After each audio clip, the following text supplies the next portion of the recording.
All right, good morning, everybody. Thanks for joining me. We'll go ahead and get started here. If you got your questions, go ahead and post them. Should be below the video if you are on a smaller screen, to the right of the video if you are on a larger screen. All right, so let's see here. So we got some questions. So we'll start here with Joe M's. Hi, Q. Can you show the wrist from address to the top of the backswing? Then on the way down through finish, we are trying to figure out when to set wrists on the way up and bowing of the lead wrist on the way down in front of the rear knee as Clay's latest video vault LO51. You can't help get lag if you do this. In the past, you mentioned I did not matter if you just use a stronger grip. Yeah, so let's talk about that first. So first and foremost, please keep in mind, you do not need to bow your wrist. You do not have to bow your wrist. I think a lot of people may have this mindset that you have to bow the wrist. That couldn't be farther from the truth. If you look at a lot of PGA Tour players, there's a lot of PGA Tour players that do not bow their wrist. Right. So if you have a stronger grip, which is what we tend to recommend, you do not need to bow your wrist. And I actually recommend that most golfers don't bow the wrist, because when you bow your wrist, it's generally a weaker position. So when I say weaker, it means that, so if you imagine if you were to take this club and I said, put as much pressure into the handle as you possibly could, right? So when you do that, you wouldn't bow your wrist when you do that. You wouldn't go like this, right? So now grab the club, put as much pressure into the handle as you possibly can, and bow your wrist. You can't put as much pressure into the handle when you bow your wrist. This is a big reason why people aren't able to do it, because it's not as powerful. And it's not. For most golfers, it is not more powerful. So I generally recommend a stronger grip, so that way you don't have to bow your wrist. If you want to use a weaker grip and you want to have a pro-like impact position, you're more than likely going to need to bow your wrist. So there's lots of great players that do this, Victor Hovland, Colin Morikawa, and you might be thinking, well, why are those players powerful? Well, they would be, so here's the way you want to think about it. They would be more powerful if they didn't bow the wrist. I think pretty much every player would be more powerful if they didn't bow their wrist. So keep that in mind. They're bowing their wrist despite it being more powerful if they didn't, right? Because you're going to be able to put more force into the handle if you don't bow your wrist, right? So I generally don't recommend bowing your wrist much, if at all. And to do that, to get to a position where you don't have to bow your wrist, you just have to have a neutral to strong grip. That's really all you have to have. It's if you have a weak grip and you want a pro-like impact position, that's when you're going to have to bow your wrist. So you do not need to bow your wrist. I don't recommend even trying to do it, to be honest. But as far as when you do it, well, let's start from the beginning of the swing. So at address, where the club is at address, to be honest, it doesn't really matter that much. It's way more about how you're coming into impact. But what I will say is that if you have a stronger grip, you're going to generally be more comfortable with the handle more forward, right? And if you have a weaker grip, you're going to generally be more comfortable with the handle more in the middle of your body, right? And then a neutral grip, it's going to be somewhere in between, right? And the reason is because the position your wrist is in, right? So if you have a stronger grip, your lead hand's going to be more on top of the club like this. Your trail hand's going to be under. Imagine if you set up with the hands more in front of the body like this, it's just not very comfortable, right? It's way more comfortable. If you just were just to relax and hold the club with a strong grip, you would naturally just put the handle more forward, right? So what I recommend doing generally is to be in a relaxed kind of athletic position, ready to be able to move is really what the position that you want to be in. If you're all tensed up, it's going to be hard to move very athletically if you're all tensed up. So you want to be kind of relaxed, ready to move around. If you're playing tennis, right? If you're playing tennis, you kind of want to have your feet moving around. You're moving around. You're ready to move, right? If you're a baseball fielder, right? You're not sitting there like with your knees flexed and flexing all your muscles waiting. No, you're moving around. If you watch baseball players, they're moving their feet around. They're stepping in. They're moving around. They're not sitting still, right? So in the golf swing, that's kind of what I recommend too, to move as athletically as possible. Get some waggles going. Get your feet kind of moving around. Yeah, I'm not saying move around like this. I'm saying just kind of feel your feet moving. You don't need to move around a ton. It's just be moving a little bit. And if you watch most tour players closely, you will see most of them are kind of moving around a little bit, right? They're moving the entire time. They never stop moving. Most tour players aren't just sitting there dead still and then start their swing. There are some, but most of them don't. And I recommend most golfers not do that. So be in a kind of relaxed, more athletic position. As far as when the wrists start to break, right? They're going to very slightly start right away, right? But it's very, very small amounts, right? So if you think, if I were to not break my wrist at all and take it to first club parallel, I would be like this, right? So that would be no wrist set, right? But generally, there's going to be a little bit of wrist set, right? So if I have this amount of wrist set and then I bring it back to address, you can see there is some wrist set that's happened there. It's not very much. So it's very, very gradual. And then, so if we kind of go by checkpoints, right? If I go to club first parallel, generally the club is going to be kind of going through my pocket. Clay talks about this in the power turn course. It's one of the drills, the wide takeaway drill, right? That wide takeaway drill, you're talking about that club being parallel and that club basically being about pocket level at that point in the swing. If you are here, right, that's picking it up too early. You could be here. This would be kind of like belt level, a little bit, maybe a little bit higher, more like belly button, right? That's fine too, but generally a little bit of rest, that's fine. When we get up to lead arm parallel, right? Generally, you're going to have a little bit more than 90 degrees here, right? And then at the top, you're going to have about 90 degrees, maybe a little bit less, maybe a little bit more, right? Somewhere in that area, right? Then when we bring it down, right? When we start it down, we get to this position, this lead arm parallel in the downswing. That's when the angle is going to be the sharpest, right? And the average of what you're going to see on tour is going to be around 60 degrees. So that's what it's going to be around. But there are some players that have close to 90 degrees, and there are some players that have like 30 degrees. There's some factors in there that go with that. So one of them is wrist angles, right? So one thing to keep in mind is that when you bow your wrist, you won't have as sharp as angle here at this lead arm parallel position. So if you look at someone like Dustin Johnson, someone who bows their wrist more than anybody, right? Dustin Johnson at this point in the swing, he looks like this, right? And that is because when you have your wrist in this bowed position, you cannot create as much lag, right? You're not going to be able to, your thumb can't go up as much. You can't hinge the club as much, right? Now think about it, if you cup your wrist, you can actually hinge the club more, right? From an anatomical standpoint, right? So if you have a stronger grip, you can actually get more lag typically because of that. So generally, when you look at players that have strong grips, they'll generally have a little bit more lag than players that have weak grips because of that wrist position, right? So that's one thing that goes into it. Also, shallowing goes into this angle, right? So the more you shallow out the club in the start of the downswing, the more appearance of lag you're going to have, right? So if you imagine if I hold this club straight up and down, and then I hinge it toward me, right? I have it straight up and down here. That's creating about a 70-degree angle here. But now if I take this club and I do this, right? So I'll do that. I have it straight up and down. And then if I shallow it, that angle has the appearance of getting smaller. I'm not making this angle smaller. I'm just changing the perspective of where you're looking at it. So shallowing out the club also creates that angle, the appearance of that angle. And then the last piece is momentum, right? So some players will have a lot of momentum, a lot of change of direction. Some players won't have a ton of that, right? So that change of direction can also create that angle. So that's this, right? So basically, the momentum of my club head going that way as my hands change directions, right? That also creates that angle. So that lead arm parallel position, that's where that angle is generally going to be the smallest. And then as we get down, this club is going to reach about parallel when the club is parallel to the ground. Or excuse me, obviously.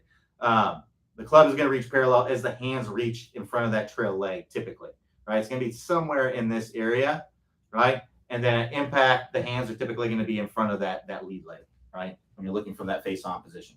As far as bowing is concerned, it's all about the club face, right? If you have a stronger grip, you do not need to bow your wrist. As far as when that happens, it really only matters at impact, right? So if you do like Dustin Johnson, and from the very start of the backswing, you start bowing your wrist and then you bring it up bowed, if you do it right away, you have to keep it that way. That's what Dustin Johnson does. If you look at someone like Brooks Koepka, right? Brooks Koepka, he brings it up to the top fairly flat, and then when he starts his downswing, he bows it, right? You basically, he's like this, and then he starts his downswing, and then he does that number, right? That's one way you can do it as well. You can do it to where you can do it kind of like Tiger does. So Tiger has it flat at the top, and then as he's coming down, it still stays flat. But as he comes down to kind of like this halfway down point in the downswing, his wrist is like this, right? And then at impact, he kind of releases it and flattens it out, right? So there's lots of ways to do it. There's no hard and fast rule like where it has to happen. It only matters how the club face is oriented at impact, right? So if you have a weak grip and bowing the wrist early gets you into the position you want to be in as you're coming down into impact, then by all means go ahead. There's no problem with that. If you want to do it at the start of the downswing, that's fine too. But keep in mind, you do not have to do it, and I don't recommend trying to do it because it's just not necessary. I see so many players working so hard to make it happen. It's just a difficult thing to do. Golf is already hard enough. Don't make it harder on yourself than what it actually is. And so don't bow your wrist. Have a stronger grip. Have fun playing golf. Work on things. Spend that time that you were going to work on bowing your wrist and work on your short game, your putting, things that are going to lower your scores. Because you can just lower your score already by using a stronger grip and not having to worry about having to bow your wrist.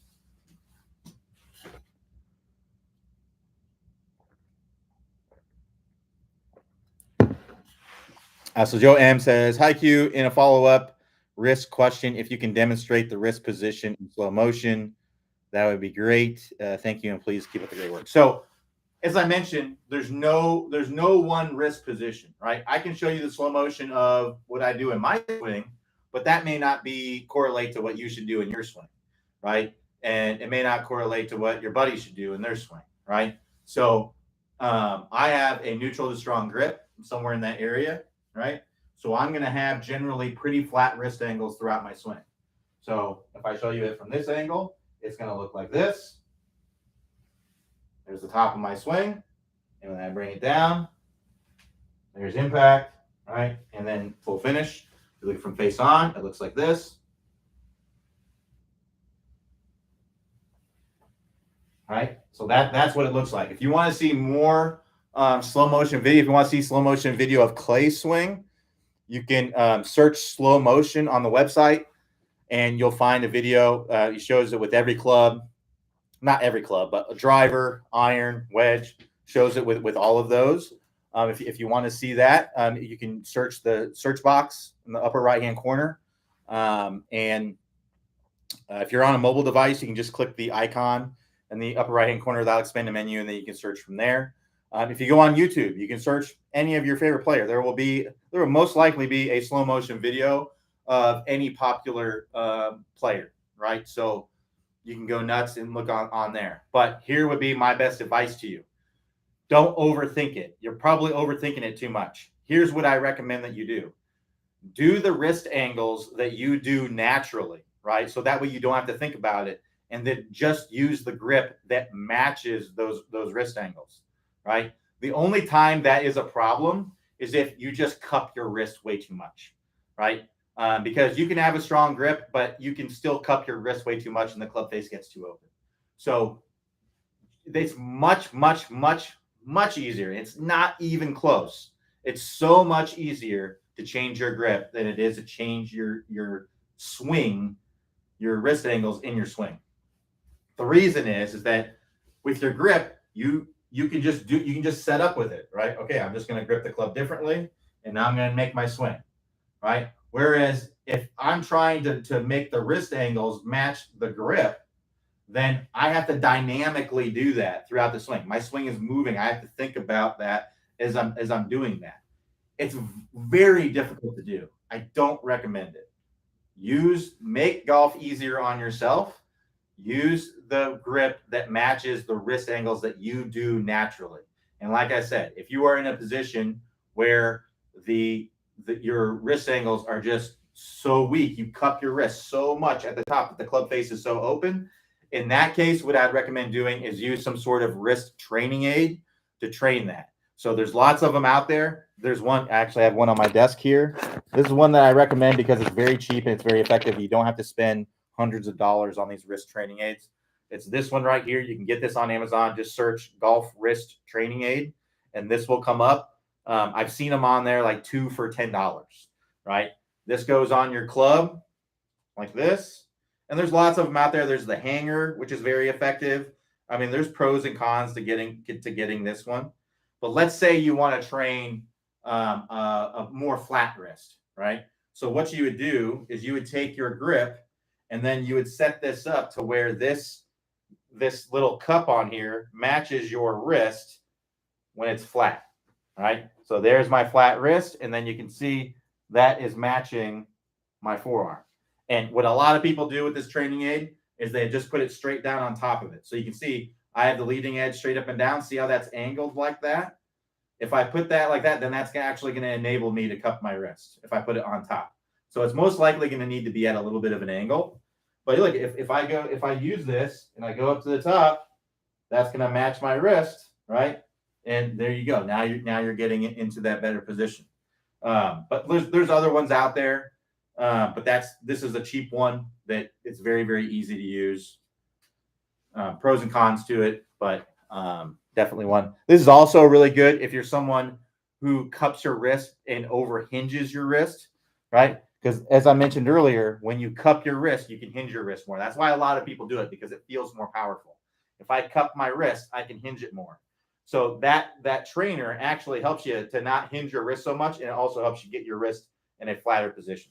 So if you're someone who's just excessively cupping the wrist, then that would be a great training aid for you. Again, I don't have any affiliation. You can get them on Amazon. You can get two of them for $10. Give one of them to a buddy, or keep the other one in case that one breaks.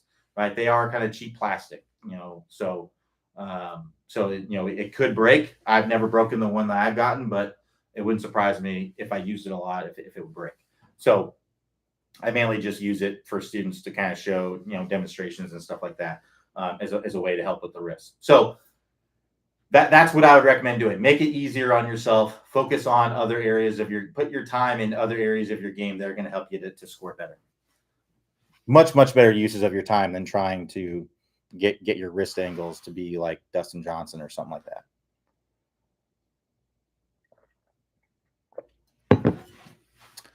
that. So Joe H says, how much does grip affect swing speed, and how can you make sure you have it right?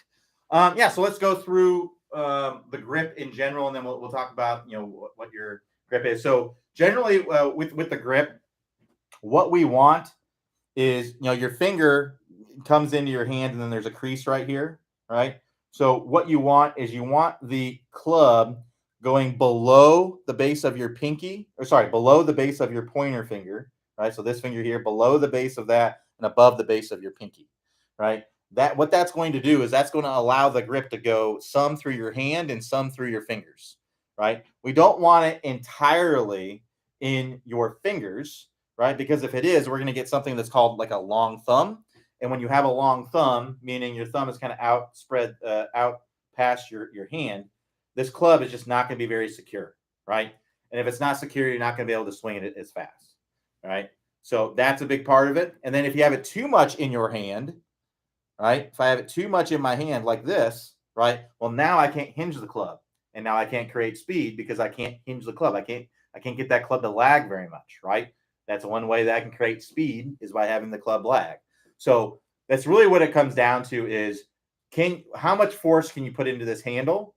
And then how much can you get this club to hinge without, losing grip or things like that. All right.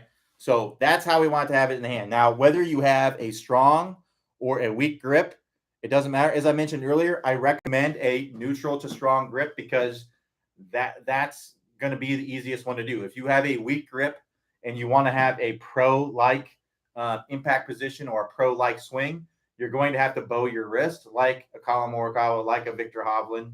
Very, very difficult to do. right? Not impossible. If it's something that you already, let's say you try it and you do it naturally and you get tons of speed and it's very, very easy for you to do, then by all means, go ahead. But if it's something that's very unnatural to you, there's just so many easier ways to do it. Use the wrist angles that are natural to you, which are going to be flat to slightly cupped maybe, and then use the grip that accommodates that. So what I'm talking about, how the hand goes on there, that is whether you have a strong or weak grip. So it's the same thing. So this would be like a weak grip if I had my hand on the side, right? And now you can see I have a short thumb here where my thumb is not going way past my hand. This is important because I'm going to have security here. The club is not going to be moving around in my hand. I have good coverage on the club here, right? And I can also, it's a little bit in my hands, a little bit, excuse me, in my fingers, and now I can hinge the club, right? So that's giving me the best of both worlds. It's giving me grip security, and it's giving me the ability to hinge the club to create lag, right? Now, the other side of it, right? If I have it above the base of my pointer, above the base of my pinky and below the base of my pointer, I can put my hand more on top. Now that's a stronger grip, right? Now that's a stronger grip where my hand's more on top, right? And I'm still holding the club the same way. It's just that my hand is on there in a little stronger, weaker position, right? So that's how the lead hand goes on there. And you want to have your thumb pretty close to your hand. You don't want to have a big space. You don't want to have it like this because, again, that's grip security. This club is going to move around if you do that. So have your thumb there close to it. So it's almost like if I were to take this pen and hand it to you, right? That's how I want to kind of hold the club. So see how my thumb is close to my hand? If I'm taking this pen and handing it to you, that's how I want to feel it, all right? Now with my trail hand, what we want to look at is we want to look at the pads on our hand. So we have our thumb pad here, and we have the heel pad here. This is kind of the meaty part of your hand here, right? So in between those, there's a crease. Some people call it the lifeline of the hand, right? So in that crease, that crease is going to go either on top of or on the side of your thumb. Now, here's how you know which one you should go with.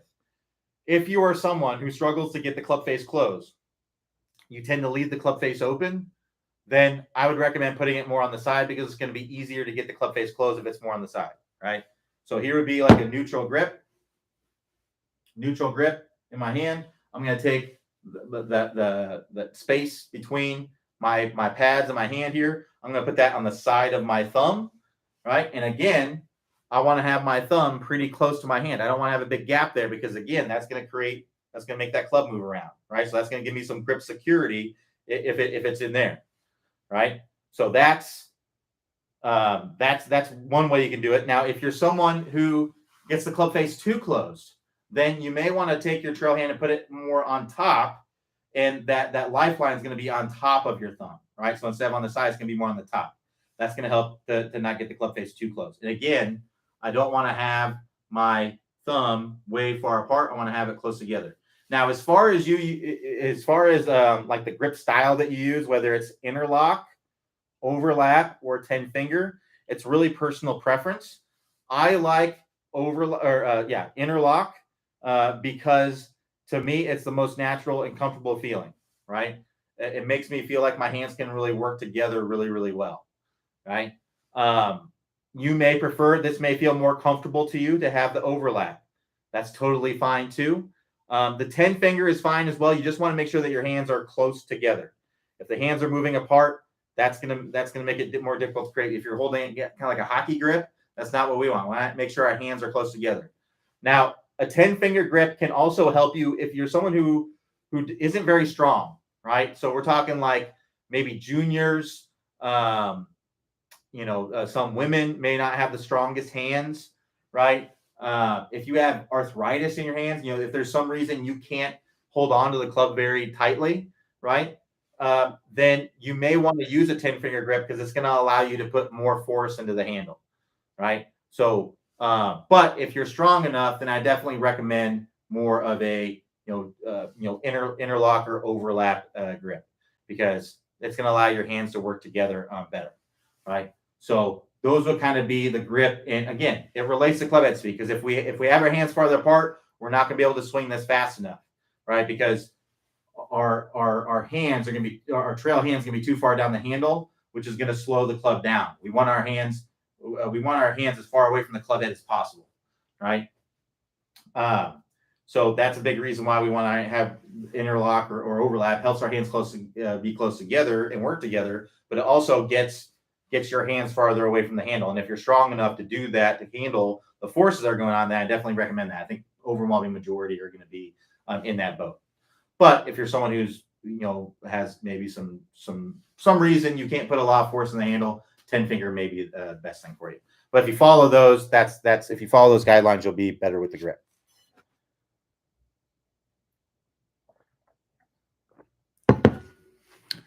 So John G says, using a divot board now, the mark made is 4 to 6 inches long. Where is the low point? Doesn't seem to be a point. It's going to be somewhere in the middle of that. So if you think about it, the easiest way to kind of think about it is like with the hula hoop here, right? So the club, so let's say the golf ball is right here, right? And we're hitting that direction, right? The club is going to come down and hit the ground and the ball at the same time, or ideally it would. And then it's going to keep moving down into the ground. It's going to reach a low point, and then it's going to start to move up out of the ground, right? So that low point is generally going to be right in the middle of that divot, right? Because it's moving down, and then it's moving back up. So it's moving down, it hits the ground, it's moving, it's continuing to move down into the ground, and then it moves back up. So it's going to be generally somewhere in the middle of that, right? So it's not like you're going to come in and just make one little speck right on the divot board, and that's where the point is. It's still coming down on an arc and then working back up, right? So it's just the bottom of that arc. It's going to be somewhere in the middle of that divot.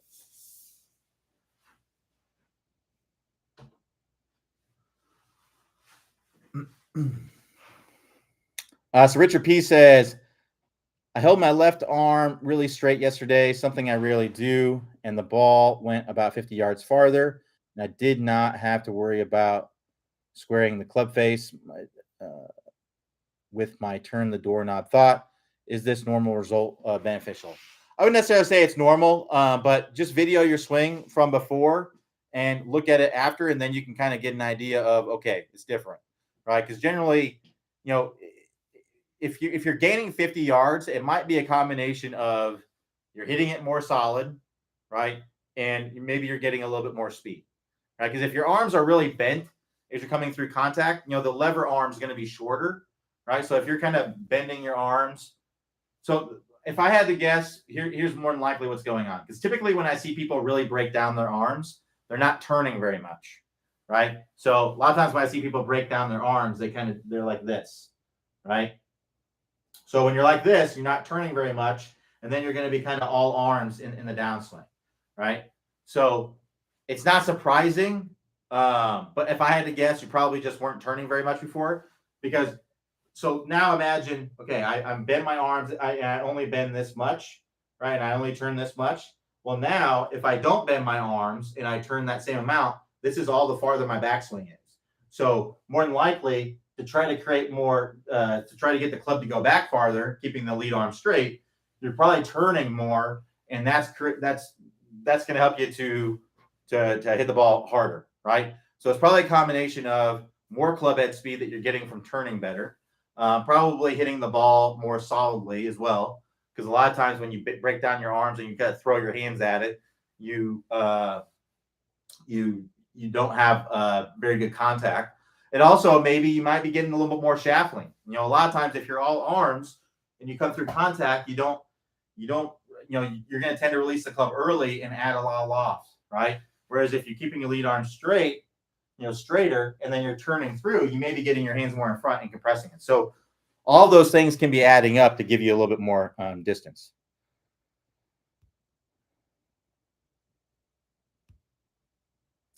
So Richard P says Ben Hogan cupped his wrist at the top, and that helped him. So why is cupping not helping? Ben Hogan at impact had a bowed wrist, right? So it's about what happens at impact.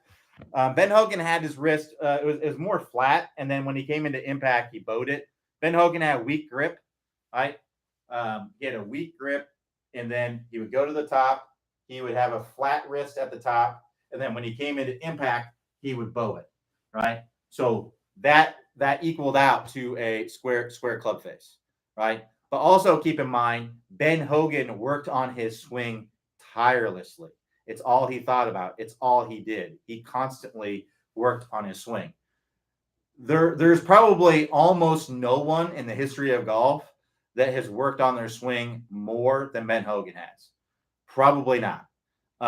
And none of us are going to be working that hard on our swing. So, it may be, if you do what Ben Hogan does naturally, then by all means, go ahead, right? But if you don't, it's not there. There are so many areas. Here's the thing, folks. What we have to understand is where is the low-hanging fruit? Work on the things that matter the most, and they are going to give you the biggest improvements. People, I find, are working so much on having their wrist angles in a certain position.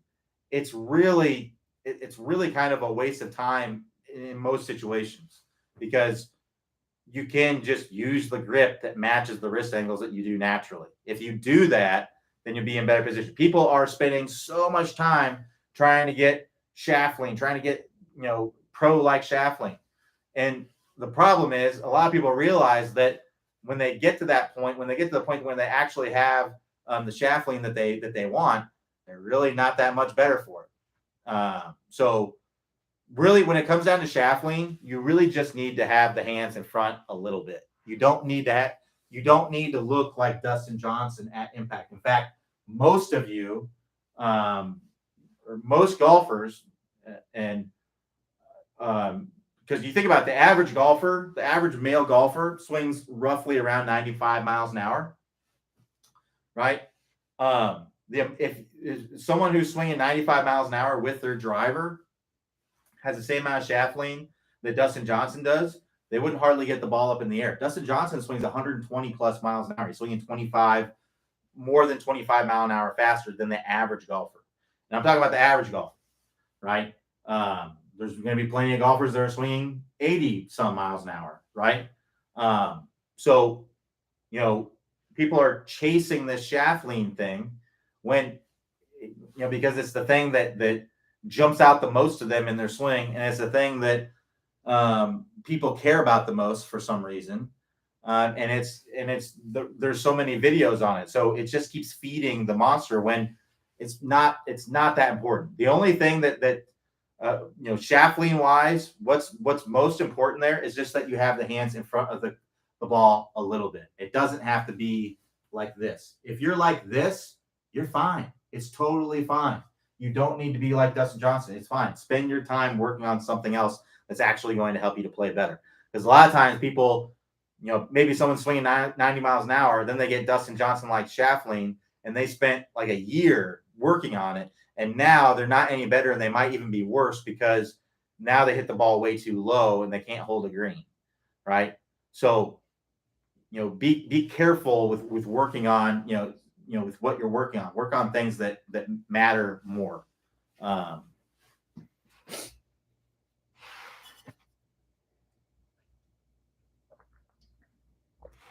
right, let's keep going.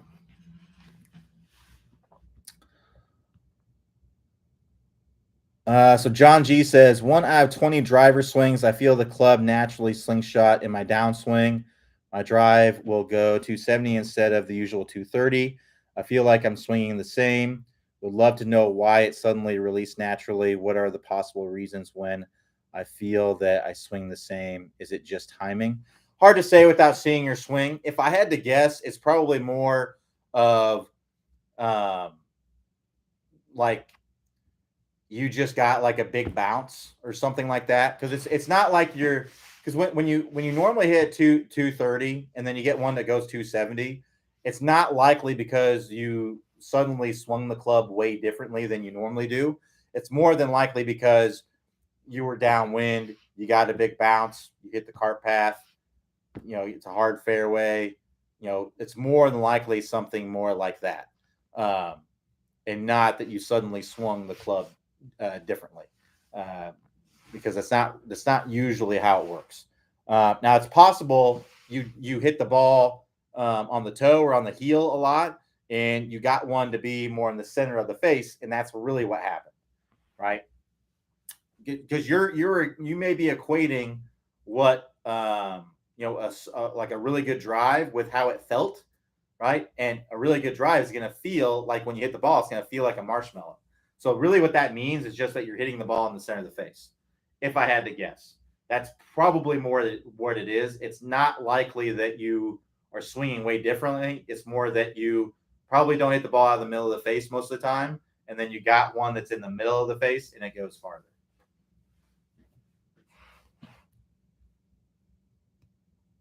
Ray A says, I'm putting in my home simulator in a 16 by 25 room. Can you make any suggestions on what monitor would you like to use for swing and putting?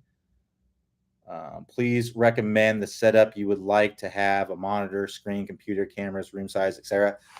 Ray, I would love to help, but this is outside of my expertise. This is not. I'm not really a golf simulator expert.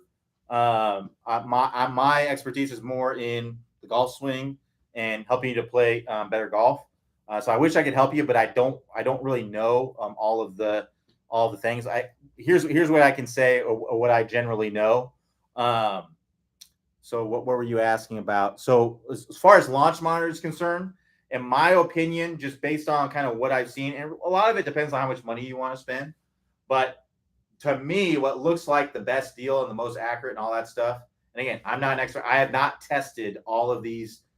I have not tested every launch monitor out there. I don't know everything about every launch monitor out there, but based on just what I know, the Flight Scope Mevo Plus with the Pro package seems to be like the best deal. Like, so for what you're getting for the money. And I know Flight Scope is accurate. That's what we use for the videos. I've used Flight Scope probably more than any other launch monitor out there. So, in my experience, it's pretty good. So that's what I would recommend, but that doesn't mean that I'm right. I'm just telling you what, based on I can only tell you based on my own experience.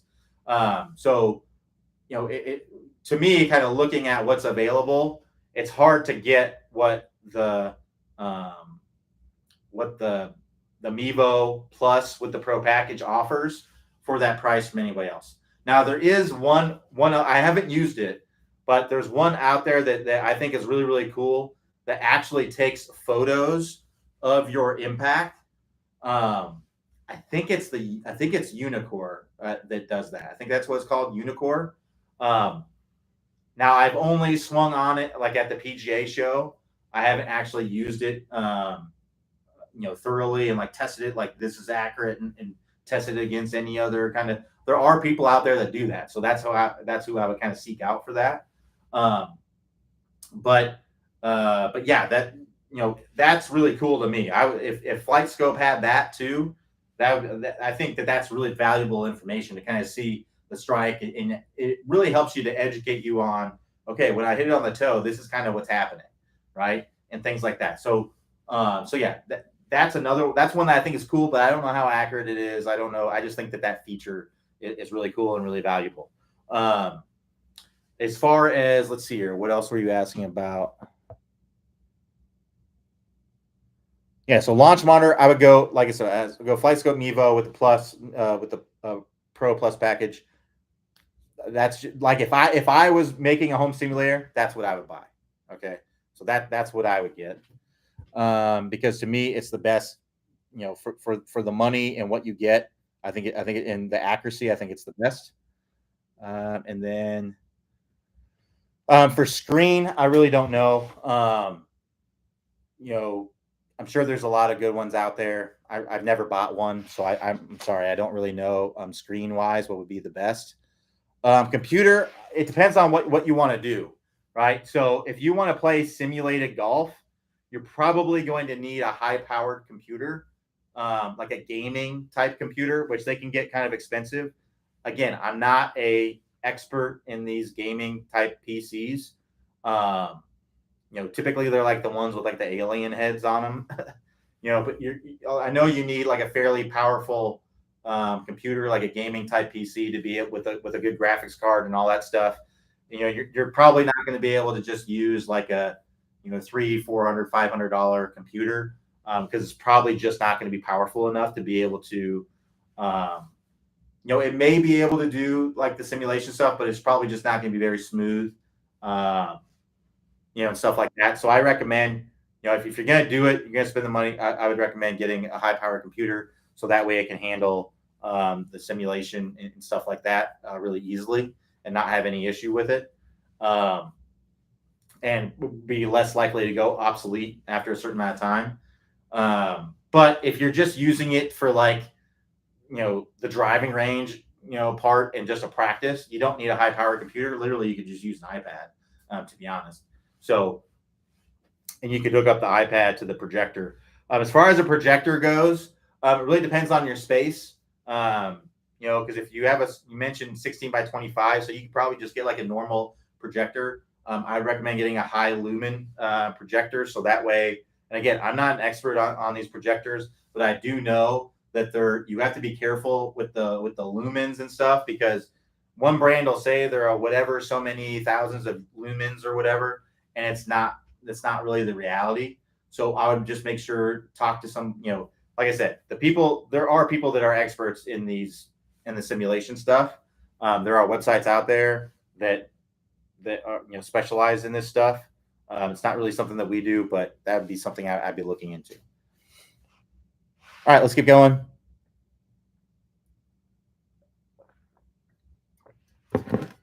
So John G says, are the arms relatively passive in the downswing? The short answer is no. But what you're talking about is more of a feel, right? Because what feels passive to you may not feel passive to me. It may feel active, So here's what I would say. Okay, the way your arms work in the swing are very much like with the lead arm. It's very much like throwing a frisbee, right? So if you think about it, when you throw a frisbee, do you feel like your lead arm is passive? Right? I think that's something that all of us have done, have thrown a frisbee. Do you feel like your lead arm is passive, or do you feel like you really throw with your lead? You're very active, right? So that's going to kind of answer your question there. When you throw a ball, if you were to skip a rock across the water, do you feel like your arm is passive, or do you feel like your arm is active, right? So that's going to kind of answer the question. It's a feel thing. It's not a reality thing. The reality is that it's not passive at all, right? But that may not be what it feels like. And here's one way to think about it. If your arm was really passive, if it was actually passive, then that means that I should just be able to take my sleeves and tie it to the golf club, right? And just be able to swing with that, because I shouldn't even have to use my arms at all if they're actually passive, right? So I just tie my sleeves to the golf club and swing it. I know that sounds kind of silly, but it makes you realize, oh yeah, the arms aren't literally passive at all. They're very active. So you may feel like they're passive, but they're literally not, if that makes sense. So Dave M says, what brand of foot spray do you recommend for marking clubs? Some brands don't mark very well. The Dr. Scholl's Odor X with Sweat Max technology. It's the yellow can. But I mean, I've used many brands. I've used like the Walgreens brand, the CVS brand. They're fine. But the Dr. Scholl's Odor X, there's also one that's called Strike Spray that's specifically for golf clubs, but it's a little bit more expensive. It works great, but to me, it's not. It's like $20 a can, I think. It may be less than that. I could be overreaching there, but I know it's considerably more expensive, than the Dr. Scholl. Like the Dr. Scholl's Odor X with the yellow can. That one I think is around $6 per can, and I think that the other one's like at least double, maybe triple the price. The Strike Spray. So Strike Spray works great. I think it works just as good. But if I had to choose between the both of them, based on the price, I would definitely pick the Dr. Scholl's Odor X yellow can. All right, so Raleigh says, my biggest problem is the out of nowhere fat shot after an excellent drive. I hit a 110-yard wedge far too high and short. Having trouble moving bottom of swing, front of ball, inconsistent, frustrating. Yeah. So basically, that's what it comes down to. So if you're hitting like a wedge shot, I would try to keep your weight forward as much as you can. What we have to understand is that when we don't need like a powerful swing, focus on making good ground contact, right? And generally, I don't like to, if you're hitting the ball way too high with a wedge, you don't need to take a full swing with a wedge. The only club that I take a full swing with that's a wedge is a pitching wedge, right? And to be honest with you, my pitching wedge is more like a 9-iron, what a 9-iron used to be, right? Because the lofts are so much stronger nowadays. So my pitching wedge is the only club that I take a full swing with. I can hit my lob wedge 100 yards if I wanted to, but I would much rather just take a 54 degree and just take a little bit shorter of a swing and hit it lower, right? And focus more on good contact, right? So I would much rather just take like a 3/4 swing and make a much better swing. So that's kind of what I would recommend doing. And also ball position. So ball position with a wedge, I would go more middle of the stance or even back of middle of the stance a little bit. It's totally fine. So if I were to hit, let's say I got a 110-yard shot. This may be a little bit different for you. Our distances could be a little bit different. But if I have a 110-yard shot, I'm going to be hitting my 50 degree. I could hit my 54 degree, but it would require more of a bigger swing than I would like. And I'd just rather hit it lower. The only time I might hit 54 degrees if I had tailwind. I wanted to get a little bit more spin. But if I was hitting a 110-yard shot, I would take my 50 degree. I would play it about in the middle of my stance. I would actually choke up on the club to take more off of it. And I would take about a 3/4 swing, and that would get me to about 110 yards. And it would come out nice and low with plenty of spin, right? Now, for you, that might be like a pitching wedge or something like that, right? If you're a little bit shorter, if you're longer, that might be a 54 degree or a 56 degree, right? But what I recommend when you're getting in closer with those kinds of shots, what I'd recommend doing is, getting a better feel for those, for those finesse wedge kind of shots, because that's going to help you to be more consistent with it. If you're trying to take like a full swing with a wedge, it just makes it more difficult than what it has to be. Take more like a chip kind of shot from that distance.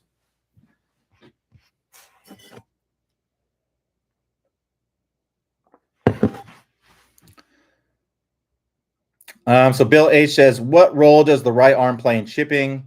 Should it be straight on backswing? Is it right arm control move? I'm a right-handed golfer. So me personally, I like to feel like I'm chipping with my right hand quite a bit. In fact, I like to do a drill where I chip kind of right hand only, right? So I'll put my hand kind of on my chest. The reason why I put my right hand on my chest is so that way I can feel my chest kind of move back and through.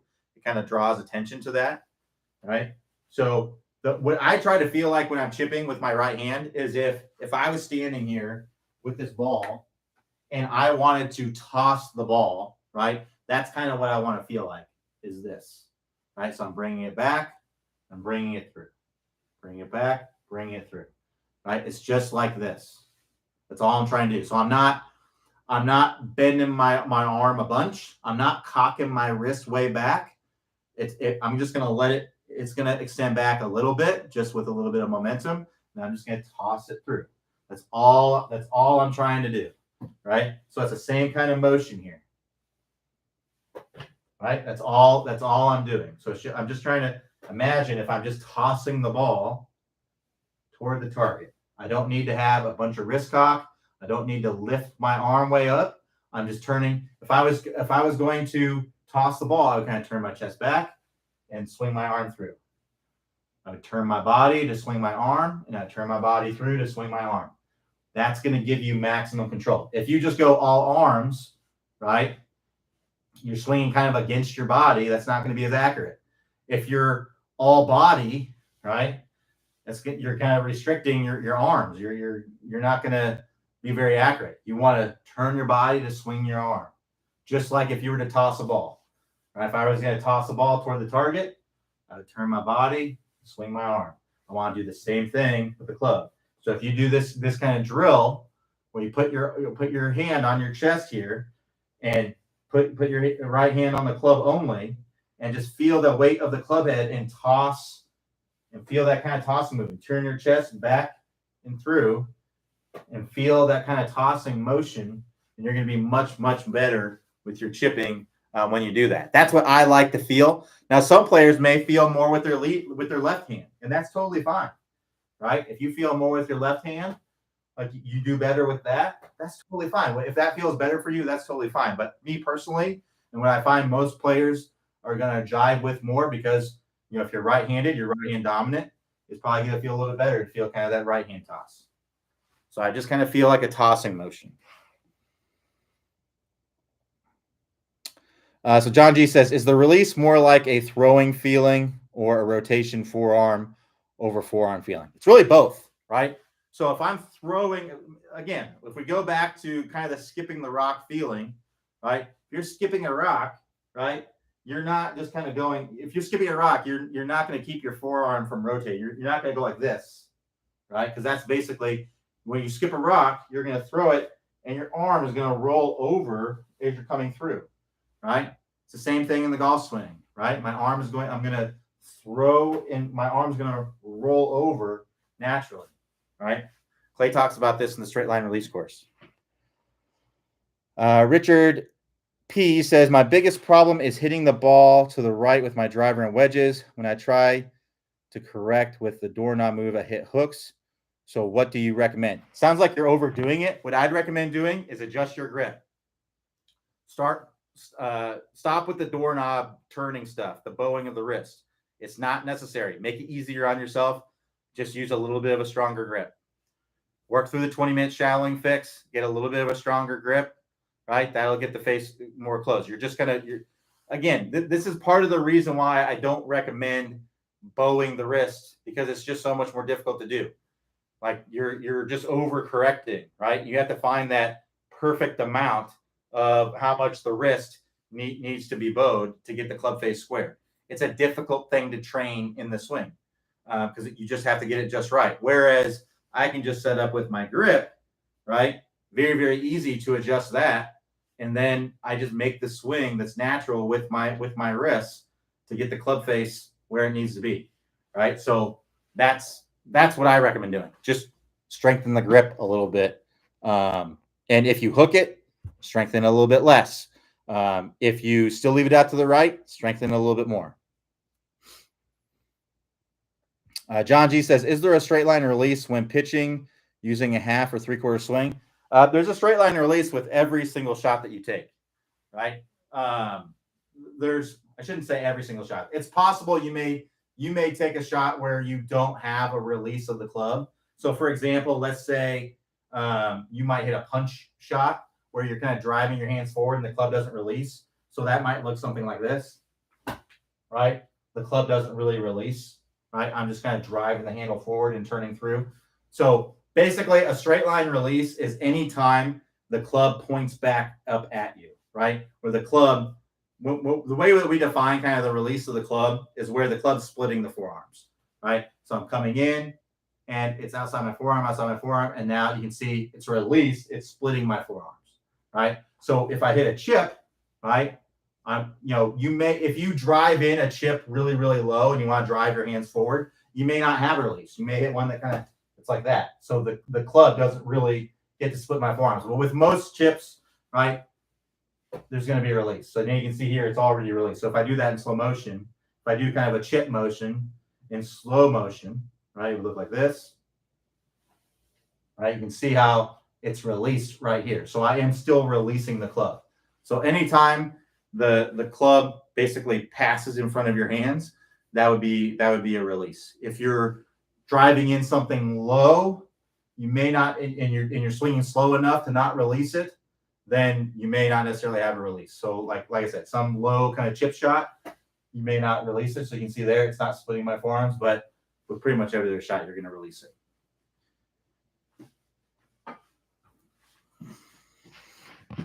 All right, we got a few minutes left if we have any more last-minute questions.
All right, we'll go ahead and wrap it up right there. Thanks everybody for joining me. We'll be back here tomorrow, 11 a.m. Eastern time. Everybody have a great rest of your day, and I'll talk to you all next time.